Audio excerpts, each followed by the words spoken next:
Hello everyone, अस्सलाम वालेकुम। This is Mohammad Kazim Jafri और हम अपना सेकंड वीडियो देख रहे हैं ईव्यूज़ का। And in the first video basically we learn about that how we can create the file of the EViews. और सेकंड इंपॉर्टेंट क्वेश्चन, जब हम ईव्यू का एनालिसिस कर रहे होते हैं तो हमें सबसे पहला क्वेश्चन ये आता है कि हमें डाटा को डायरेक्ट पंच करना, जैसे हमने जनरेट सीरीज़ के तरीके देखा था। It is basically the little bit difficult work.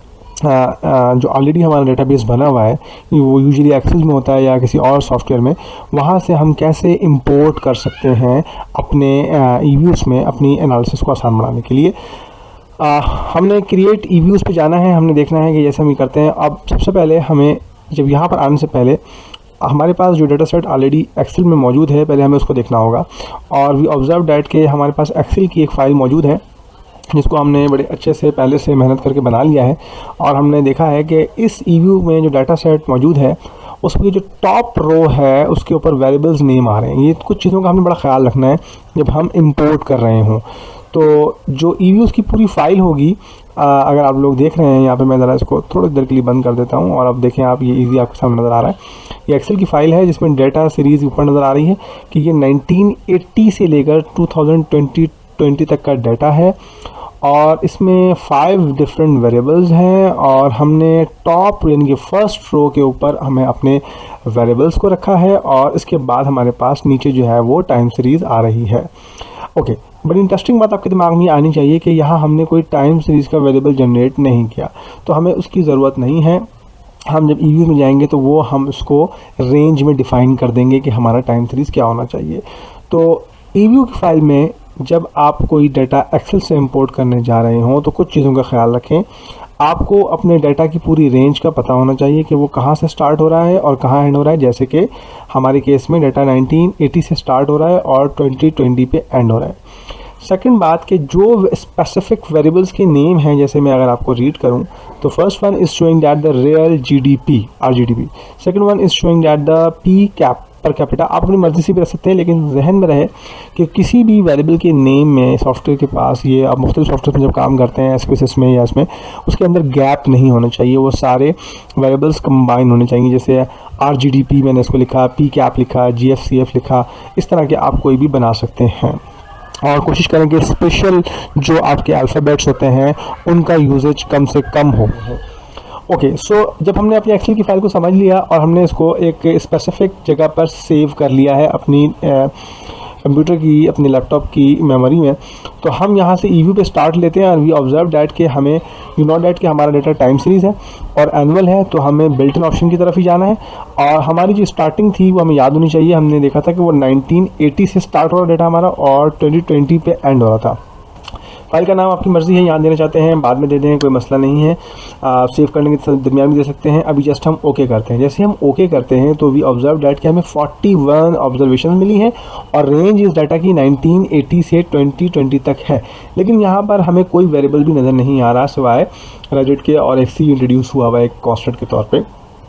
अब हम उस फटीग में नहीं पढ़ना चाहते कि हमें वन बाय वन अपने वेरिएबल को जनरेट करना है। हम चाहते हैं कि जो ऑलरेडी वर्क हमने यहाँ एक्सेल की फ़ाइल में कर लिया है वो सारा हमारे पास ईव्यूज़ की फ़ाइल में आ जाए ताकि हमारी डाटा एनालिसिस आसान हो सके। सो सबसे पहले हम देखते हैं कि एक्सेल से डाटा हम कैसे ईव्यूज़ में इंपोर्ट कर सकते हैं। Number 1, we go into the option of the file and then we take the options of import in the drop down menu, and when we click on the import, so we will again see the drop down menu। और यहाँ पर आप देख सकते हैं कि हमारे पास मुख्तलिफ ऑप्शंस दिए जा रहे हैं इंपोर्ट करने के। हम सबसे पहले ऑप्शन को यूज़ करेंगे इंपोर्ट फ्रॉम फाइल, और जैसे ही हम फाइल पर क्लिक करेंगे तो यहाँ पर हमें ये एक इस तरह की विंडो दिखा देगा।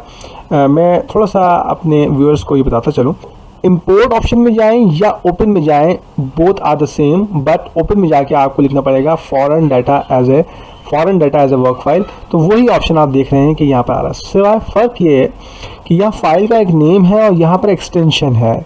When they are allowing to import something, so they are giving the opportunity of the all files, mean कि तमाम एक्सटेंशंस को ये वेलकम कर रहा है, और जो इसके अंदर कैपेसिटी होगी ये अपने अंदर उसको इंपोर्ट कर देगा, जो नहीं होगी वो ये नहीं लेगा। ओके, तो लेट्स ट्राई कि हमारे पास एक एक्सेल की फ़ाइल मौजूद है। वो कहाँ मौजूद है वो आपका काम है कि आप अपने कंप्यूटर में अपने हिसाब से रखेंगे। मैंने इस फाइल को यहाँ रखा हुआ है, और जब मेरे पास ऑल फाइल लिखा आएगा तो मेरे पास तमाम फाइल जो इस फोल्डर में होंगी वो नज़र आना शुरू हो जाएंगी, बिकॉज कि वी आर बेसिकली इम्पोर्टिंग। अब ईव्यू जो है एक्सेल को सपोर्ट करता है, तो यस इट इज़ सपोर्टिंग। हमने इसको क्लिक किया और हमने आपको बता दिया था कि जब आप एक्सेल किसी फाइल को इंपोर्ट करने जा रहे हो तो पहले अपनी एक्सेल की फ़ाइल को बिल्कुल साफ़ सुथरा अकॉर्डिंग टू ईव्यूज़ इंपोर्ट प्रोसीजर बना लें। जैसे उसमें फर्स्ट रो पे नेम आ रहे हों और बाकी उसके अंदर और कोई राइट साइड पे या कोई और साइड पे ऑब्जर्वेशन नहीं होनी चाहिए। जस्ट वेरिएबल्स के नीचे एक बैलेंस ऑब्जर्वेशन होनी चाहिए। मैंने इसको सिलेक्ट किया, ओपन किया। जैसे ही ओपन किया तो कुछ ऑप्शंस मुझसे ये कह रहा है जो कि बड़ी इंपॉर्टेंट है समझना, और वो आप देखते हैं। ये कह रहा है कि pre defined range already given है, बिल्कुल ओके फाइन। ओके देन अब अगर आप डाटा को ट्रांसपोज करना चाहते हैं, ये बहुत बेहतरीन ऑप्शन है। सम टाइम हमारा डाटा सारा रोज़ में होता है, जो कॉलम में होना चाहिए वो सारा रोज़ में होता है, तो वो हम यहाँ पर इसको ट्रांसपोज कर देंगे तो सारे कॉलम्स रोज़ बन जाएंगे और सारी रोज़ कॉलम बन जाएंगे। But if you want to use it this option और नॉट, सो अभी हमें इस ऑप्शन को यूज़ नहीं करना क्योंकि हमारा डाटा प्रॉपर है।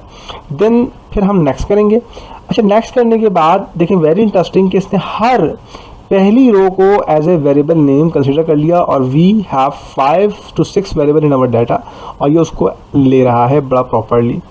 अच्छा, एक और ऑप्शन बड़ा इसमें इंपॉर्टेंट है कि जब हम RGDP लिखते हैं तो मुमकिन है कि रीडर को या बाद में जो आपका कोई और कॉलीग डेटा एनालिस्ट है या कोई बॉस है वो समझ नहीं सकता या RGDP का मकसद क्या है, तो यू हैव ऑप्शन कि आप इसको एक्सप्लेन कर दें कि भाई ये बेसिकली रियल GDP की बात कर रहा है, तो आप यहाँ पर इसको लिख सकते हैं कि रियल GDP। ओके, अच्छा ये देखें, इसी तरह से मैं अब आगे जाता हूँ तो यहाँ पर मैं इसको भी डिफाइन कर सकता हूँ, इसको भी कर सकता हूँ। इफ़ इट इज़ नीडेड, अगर आपको चाहिए तो आप कर दें, नहीं तो आपकी मर्ज़ी है। सेकंड बड़ी इंपॉर्टेंट चीज़ सुन लें, नेम्स ओनली। ये कह रहा है हेडर लाइन में सिर्फ नेम ओनली या डिस्क्रिप्शन भी डालें कि वो आगे उसको एक्सप्लेन भी कर दे। जैसे मैं डिस्क्रिप्शन ऑनली करूँगा तो वो सिर्फ मैंने जो ये लिखा है ना रियल GDP एक्सप्लेन किया, ये लेना शुरू कर देगा। ओके, सो इग्नोर हेडर, ये सारी हेडर हटा देगा, ये सिर्फ वही डाटा लेना शुरू कर देगा। जो आपकी रीडेबिलिटी आसान हो उसको आप ऑप्शन लेके चलें। इसके अलावा बहुत इंपॉर्टेंट ऑप्शन ये है कि रियल GDP नंबर्स होते हैं, पर कैपिटा नंबर्स होते हैं, GFCF नंबर्स होते हैं, लेकिन सम टाइम हमारे पास नेम्स होते हैं। तो नेम्स तो नंबर्स नहीं हो सकते, तो अगर नेम का वेरिएबल यहाँ आ जाए तो हमें डाटा टाइप में जाके चेंजेस का ऑप्शन मौजूद है जो कि डेट और कैरेक्टर भी अलाउ करता है। अगर आपके पास कोई नेम हो तो कैरेक्टर लिखेंगे, अगर डेट होती जिसमें आपके पास मंथ्स हों, क्वार्टर्स हों, ईयर्स हों तो उसमें आप डेट, लेकिन अगर आपके पास ये 6 के 6 वेरिएबल नंबर्स में हैं तो हमें नंबर की ही डाटा टाइप रखनी है। कन्वर्ट करते वक्त इस बात का ख्याल रख लें कि तमाम ऑप्शन पे 1 बाय 1 जाएं और चेक करें कि यहाँ क्या लिखा हुआ आ रहा है। अगर नंबर आ रहा है इट्स फाइन कि आपका डाटा वहाँ पर बिल्कुल सही कन्वर्ट होगा। देन हम इसको नेक्स्ट करेंगे और नेक्स्ट करने के बाद ये आपको असल शेप दिखाएगा कि मुझे यहाँ पर ये आ रहा है। अब यहाँ पर ये बताता है कि मुझे अनस्ट्रक्चर्ड डाटा का इंस्ट्रक्शन मिल रही है और आपकी जो टोटल ऑब्जर्वेशन बन रही हैं वो यहाँ से 41 बन रही हैं अभी, लेकिन मुझे मैच करवाना है अपनी बेसिक जो मैं यहाँ पे दे चुका हूँ। तो मैं यहाँ पर लिखूँगा कि ये अनस्ट्रक्चर्ड नहीं है, ये डेटेड है, रेगुलर फ्रिक्वेंसी है और मेरा जो स्टार्टिंग टाइम है वो 1980 है। जब मैं इसको इससे मैच करा लूँगा तो यहाँ पर आपको शो होना नज़र आ जाएगा कि देखें, ये देखिए सारा यहाँ पर आपके पास ईयर्स आना शुरू हो गए और डाटा आपका बिल्कुल एज इट इज़ मैच हो गया। एंड देन इसको मैं फिनिश करूँगा तो ये आपसे एक बड़ी इंपॉर्टेंट चीज़ पूछेगा जो कि आपने नो करनी है, basically link import series and alpha object to the external source. ये क्या करेगा, नहीं तो एक्सेल की फाइल से इसको लिंक कर देगा। अभी हमें इसको जस्ट इंपोर्ट करना है, लिंक नहीं करना, तो हम नो करते हैं और एक बेहतरीन तरीके से तमाम वेरिएबल आपके सामने यहाँ आ गए एंड यू कैन सी। और हमारे पास देखें सीरीज़ भी बेहतरीन वही आ गई जो एक्सेल में थी। एंड देन अगर मैं क्लिक करना चाहूँ कि यार रियल GDP मुझे दिखा दें, RGDP के नाम से यहाँ पर आना चाहिए, देखिए नज़र आ रहा है। और मैं इस पर जैसे डबल क्लिक करूँगा तो डाटा शो हो जाएगा जी, डाटा शो हो गया। और डाटा शो होने के बाद ये 1980 से इसको ले रहा है और 2020 तक ले रहा है और ये तमाम ऑब्जर्वेशन जो मैंने एक्सेल में थी इसको बेहतरीन तरीके से इसमें यहाँ पे क्लिक कर दिया। So that is basically import option from Excel to EViews. अगर आपको हमारी वीडियोस पसंद आई हो तो ज़रूर लाइक भी करें और हमारे चैनल को सब्सक्राइब करें। Thank you very much.